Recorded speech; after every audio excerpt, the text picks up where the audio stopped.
لک الحمد یا اللہ، الصلاۃ والسلام علیک یا رسول اللہ صلی اللہ تعالی علیہ وسلم۔ اللہ اور اس کے رسول صلی اللہ تعالی علیہ وسلم کی بتائی ہوئی تمام باتوں پر بغیر دیکھے دل سے یقین کرنے اور زبان سے اقرار کرنے کا نام ایمان ہے۔ ایمان کی تفصیل کچھ یوں ہے کہ اللہ کو ایک واجب الوجود اور خالق حقیقی جاننا، اس کے سوا کسی کو معبود نہ سمجھنا، اس کے تمام انبیاء کرام کی تعظیم کرنا، انبیاء کرام کو اللہ کا مقرب بندہ سمجھنا، اللہ کا مبلغ سمجھنا، اللہ کی نازل کردہ تمام صحیفوں اور کتابوں کو سچ اور حق جاننا، ان کی تمام تعلیمات کو خیر کی تعلیم سمجھنا،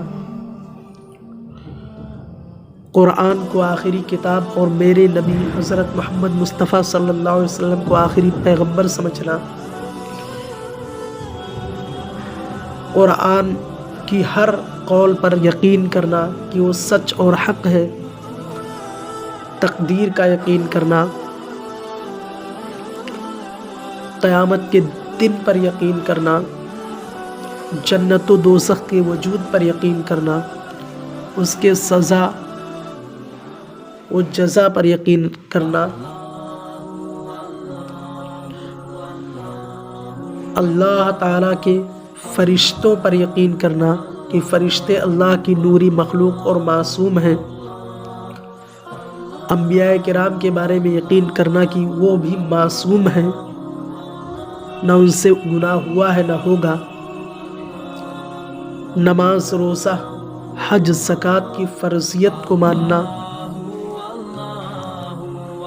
اسلام کی ہر اس بات کا یقین کرنا جس کے بارے میں معلوم ہو کہ یہ اسلام ہی کی بات ہے، انہی باتوں کا نام ایمان ہے۔ اور ضروریات دین میں سے کسی ایک بات کا انکار کرنا کفر ہے۔ مثال کے طور پہ ضروریات دین، اللہ کو معبود حقیقی ماننا، انبیاء کرام کو معصوم سمجھنا، انبیاء کی تبلیغ کو من جانب اللہ جاننا، قیامت کے دن کا یقین کرنا، جنت و دوزخ کے وجود اور اس کے سزا و جزا کا یقین کرنا، یہ تمام باتیں ضروریات دین میں سے ہیں اور ان کا انکار کفر ہے۔ یا کسی نبی کی گستاخی کرنا، یا اللہ کی گستاخی کرنا، یا اس کے سوا کسی اور کو عبادت کے لائق سمجھنا، یہ سب باتیں کفر ہے۔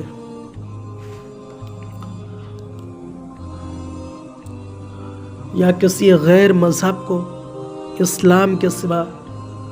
سچا مذہب جاننا،